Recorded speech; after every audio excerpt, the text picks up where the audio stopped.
forever to get this young lady on the show. Super excited to welcome Olivia Lunny, who has done very many good things here in Canada and is now living in Los Angeles, has a new song out, which we're going to talk about in just a sec. Olivia, welcome to the Kelly Alexander Show. Thank you so much. I feel like this has been a long time for us meeting, so thank you for having me on. Super happy to have you. It's been in the universe. I've been trying to manifest it for like a couple of years now, so I'm glad it finally worked out. So I'm taking you back now to Winnipeg, hometown. When did you get into music, and did you know like quickly as a child that this was like your path in life? Yeah, so growing up, music was honestly just always in my household. My dad was a huge old rock fan, so Sunday mornings consisted of concert DVDs, and driving to school we had music playing, so I was just fully immersed in it. He also played guitar. So by the time I was about 12 years old, I asked my dad, "Hey, can you teach me a few chords on guitar? I love watching you play and stuff." So he did, and truly after that I just played the same probably three chords and wrote a bunch of different songs to those three chords. And that was when I was about 12. So I guess as I got older and went through high school, and I think high school is a really weird time in people's lives, and I just gravitated to music, and it really helped me get through and navigate those crazy times. So it became obviously a big passion of mine. But then as I got to grade 11 and started playing locally and playing coffee shops and stuff, I saw people who were actually doing it for a career, and that was really inspiring and cool for me. Started going to lots of concerts. I think one of my first concerts was Hilary Duff, and I was like, how can I be a pop star one day? I want to do that.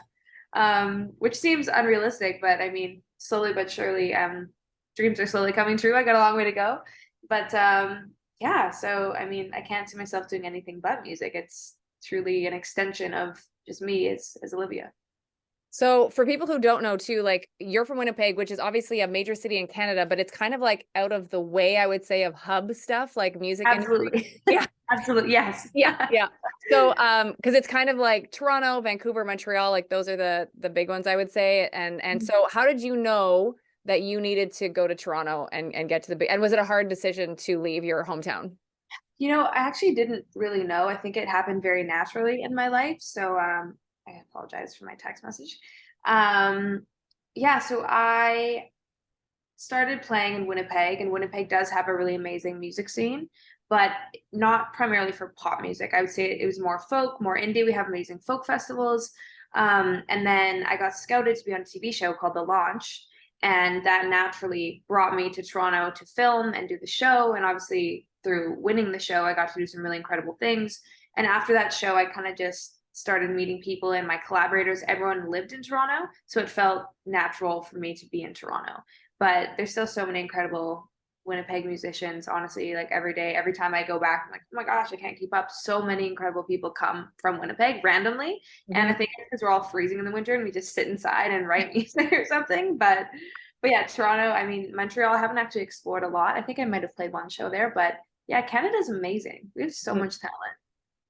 Now, talk to us a little bit about The Launch, because that's where you came into my universe where I knew you existed. And so how did you find out about the show? What was it like being on it? And then, of course, winning it, which is just bananas. Yeah, so I had watched the prior season because there were two seasons of The Launch. And I was familiar with some of the winners and stuff. And then honestly, I just got an A&R had reached out to me. I remember I was working at a candle shop in Winnipeg at the time, and I got this email, and I thought it was a fake spam email saying like, we strongly encourage you to apply to this TV show. Okay, sure.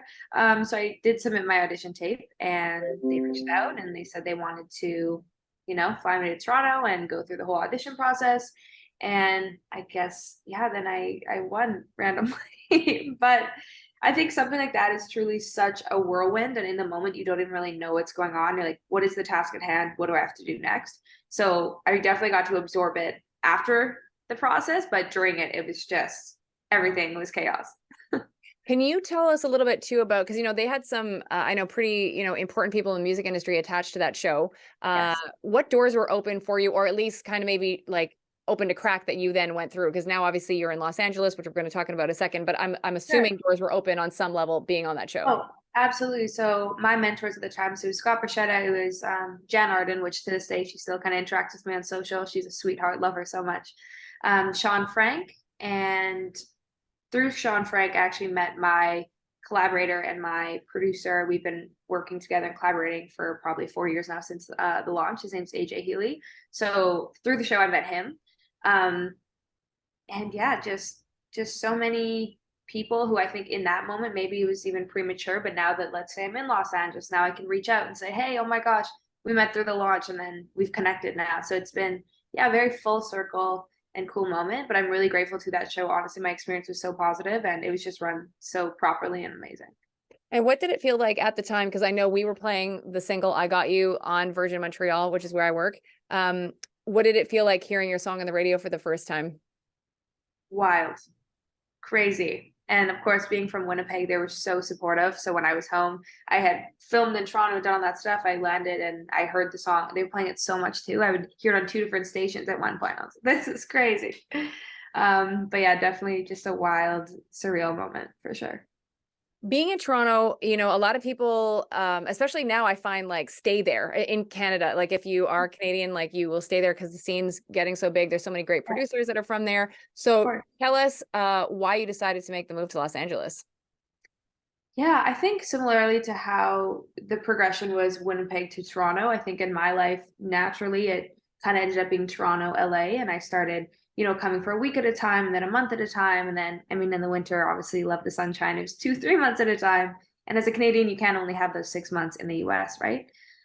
So just also kept meeting so many incredible collaborators. I've met this amazing director who's done all my music videos so far. He's out in LA, sometimes in New York. So I think my team's just naturally kind of taking me to this place. And I mean, the world is so big and also so small at the same time. And the irony is I am connecting with so many Canadians in Los Angeles. Um, but yeah, I'm really excited for this next chapter of my life and obviously still coming back to Toronto and working with so many Canadians as well. But yeah, LA, I guess they say it's the land of opportunity, as cliche as that is, but it truly is. And the amount of times I've gone out and brushed shoulders with this person and that, it's led to a session is it's cool. So yeah, I'm definitely excited to be here. Amazing. And what's the best part, I guess, about being in Los Angeles right now? Is it the fact that you can build this strong network with which includes Canadians, but also a bunch of Americans, obviously? Yeah, I think it's truly just meeting people and I think just putting myself out there, as much as I'm also here for work, I'm 24 and I'm at a chapter of my life. I'm in my first place. I'm meeting friends slowly. So I think I just wanted to pick a place that also happened to be sunny in the winter because coming from Winnipeg, I'll take any sun I can get. People are in parkas here. I'm like in my bikini by the pool. Um, yeah, I think it's just time for me to set up my home base, and LA just really does feel like home to me. But at the end of the day, people are also home, right? So, as I said, yeah, the Canadians here or back in Toronto, it's yeah, I have a really great circle of people, so I'm excited to keep building that. Who are you looking forward to like bumping shoulders with next or getting into a session with next in Los Angeles? Like who's on your bucket list right now? Ooh, that is a good question. Okay, well, actually, I got into a session that was a bucket list session without me even knowing it was a bucket list session. I have hopefully my next single coming out. I wrote with a girl named Julia Ross. We actually connected just through Instagram. And then she brought this incredible writer, Faraz, into the studio. And I had no idea he was coming, but obviously I'm very familiar with him and his work with Katy Perry and stuff like that. But she said, yeah, I have someone coming. He'll be here in 20 minutes. Okay. And then he walked in. I was like, I know who you are. This is cool. And we wrote a really amazing song that's probably going to come out too. So I would say that's been a really cool thing to happen. That's pretty cool. And talk to us a little bit about songwriting for you. Like, is it important that you always have a handle or a hand at least in all of your songs? Like, can you sing a song that's been written completely by someone else, or that's not what you like to do? Yeah, for me, I'm a songwriter at heart, and I started just me with the guitar, me and piano. So I definitely always have to have my hands in that. I think for me, I Got You was really interesting because through the show, obviously, I didn't write it, and it was Sean Frank and those mentors who had written it and brought it to the table. So that was amazing, and I did connect with the lyrics. But there's a different bond you have when you've kind of put your blood, sweat, and tears or your emotions into a song. So for me, I think going forward, always having a say in it or bringing a theme or yeah, just collaborating on the writing process is definitely a big part of who I am as an artist. How would you categorize your song or like describe your sound, I should say? Like how would you explain it? It's a good question. I feel like I keep getting this question. I don't know how to articulate it. I would say my new music, for example, it's pretty pure pop. Let's take maybe Ed Sheeran, mix it with Ellie Goulding, mix it with maybe sometimes darker production like Charlie XCX. Maybe a bit of disco Dua Lipa too. It's pretty poppy, but it's been a cool progression because obviously I did start a lot more acoustic and kind of grassroots. So it's been really fun to just build and build, and even vocally like start to sing more confidently and put the guitar down for performance, and start to move, maybe dance a little bit. So yeah, I would say this new stuff is very pop, and I'm very excited to just go for this pop direction. So I love the song Time Zone. Talk to us about how the song came about, and did you know you had something special with it? Yes, absolutely. I knew I had something special with it. And it's funny how it came about because I was actually on a FaceTime call with my dad, the one who taught me guitar. And he was in India for business, and he was there for a month, and we were trying to juggle time zones. And we were just laughing when we finally, I think it was 3 a.m. there, and God knows what time it was here. We were talking. He said, "You should really write a song called Time Zone. I feel like everyone can relate to that." And I was like, haha, noted. And I like wrote down time zone. And then I think I am at a point, and I was at a point where there were just so many kind of like transient things in my life. I was kind of in a long distance relationship. I was juggling even just time zones, being Winnipeg here, it's 2 hours. So time zone was just a really relevant theme for me. So I went to a session with these guys I met from Norway, also a completely different time zone. And I just said, "Hey, I have this idea."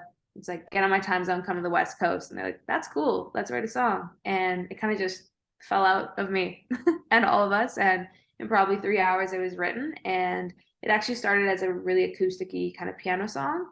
And I think for me, those are the best songs, because if it passes that test, then chances are if you add everything, it'll sound really good. So after we wrote it, I was super excited. Where do you land on the importance of music videos and having a say in the theme of the music video down to the fashion? Like, how do you feel about that? Because I know some people like hate being on music video sets and find it terrible and Sure. long and boring and all that stuff. Yeah. Honestly, I've grown to really love it. I think it's the coolest thing ever to create art, and then within that get to create more art because of that. I think in terms of the visual element, I have met a really amazing director, Sam Levinson, and we've been working together. And I kind of let him come up with a bit of a creative brief, and obviously I'll give my insight. But it's so hard because me as the writer, you see a song so literally, and then someone can take the song and turn it into a totally different perspective. And I think it's kind of important to have that. Otherwise, you might end up with just, a very like straight edge music video. So it's been really fun to collaborate on that. I also have an amazing stylist who her name's Lynn Allison. She's primarily known for her work with ecology and stuff. She does crazy and Noah Cyrus. But I kind of let her also take the lead and give examples. But at the end of the day, I know what I like and I know what I don't like, right? So I definitely have final say, but I'm so grateful to have very cool, creative, innovative people around me to kind of push the boundary a little bit and push my comfort zone. Do you think you'll pull like a Taylor Swift and direct your own video? Maybe one day. I still feel like I'm pretty new at this, so maybe in like 5 years when I'm seasoned. But that's very cool that she did that. So much respect. But she can do anything. She's Taylor Swift. What are you currently manifesting right now? Like, what do you hope to happen in the next like 6 months to a year? I am manifesting a very big tour. I don't know where it's coming from. I don't know where it is, but I feel like I'm at the point where I've done so much work on my live set. I have an amazing band, and I'm just ready to play for a lot of people. So if you can help me put that energy out into the world, then that would be I'm great. all about manifesting, all about it. And I do you think that, because I know, like, for example, like I'm a big fan of Jocelyn Alice, Canadian artist, yes. and I remember like she had lived in Los Angeles for a while and then felt the need to go back home to Calgary, Mhm. and loves the support and everything that she's got going on at home in Canada. I know you're in love with LA, so you probably won't move home, but how important is it for you to still do well in your home country? So important. The most important, I would say. I mean, that's where I've started. I still am starting out too, right? Like I still consider myself an up and coming artist, and I feel like Canada's been it completely embraced me, and through the launch has been so supportive. So that was definitely a huge stepping stone. So I mean, it's still a huge pillar of who I am. So it's, I would say, equally, if not more important than just kind of coming to the US and trying to do it here. And what do you want? Because I'm here in Montreal. What do you want your Montreal fans to know? And will you come visit us at some point on this tour? Absolutely. Yes, I would love to come play a show. I think there's actually some summer shows potentially in the work. I can't say anything yet. So hopefully I'll see you soon. But thank you for listening to my music. And there's so many fun things ahead. So thank you for being on this journey with me, because it truly is crazy. And before I let you go, I like to ask a few fun questions to let your fans know a little bit more about you. So if you could step into someone's shoes in the pop world right now, whether it's a producer or an artist for a day, who would it be and why? Good question. I would love to step into Doja Cat's life. I think she's living a wild life. Her Met look was absolutely crazy. She dressed as a cat, and I think her mind is just very cool and beautiful. So definitely her. Who in the pop world right now, whether it's Canada or in the States, would you like to write a song for, like be on the writing team? I would have to say Charlie XCX for sure. Have you Mhm. met her yet? I haven't, but she's just so cool and so confident, and I just love her with all my It's heart. coming. It's coming. We're manifesting that Yeah. also for you. What's the best thing about Canada? Like for our American fans, what do you want them to know about Canada? As cliche as it is, I can honestly say Canadians are the warmest, most lovely people. And it's nothing against Americans. Americans are great and they get stuff done and they're awesome, but Canadians truly are, you can tell a Canadian for sure. What is always in your fridge? Olives. You're like the only person that see, we understand each other because And there's I eat a disgusting amount of olives. Like I would just eat a whole thing of olives by myself. No shame. With Parmesan cheese, absolutely. we're like soul sisters. I'm just telling you now. So it's Love good. it. It's good to know. And what is your favorite board game? Ooh, the game of life. Nice. Awesome. Yeah. Olivia, it's been an absolute thrill to have you on the show. Please come back. Please have me back. Of course. Okay. Thank you so much.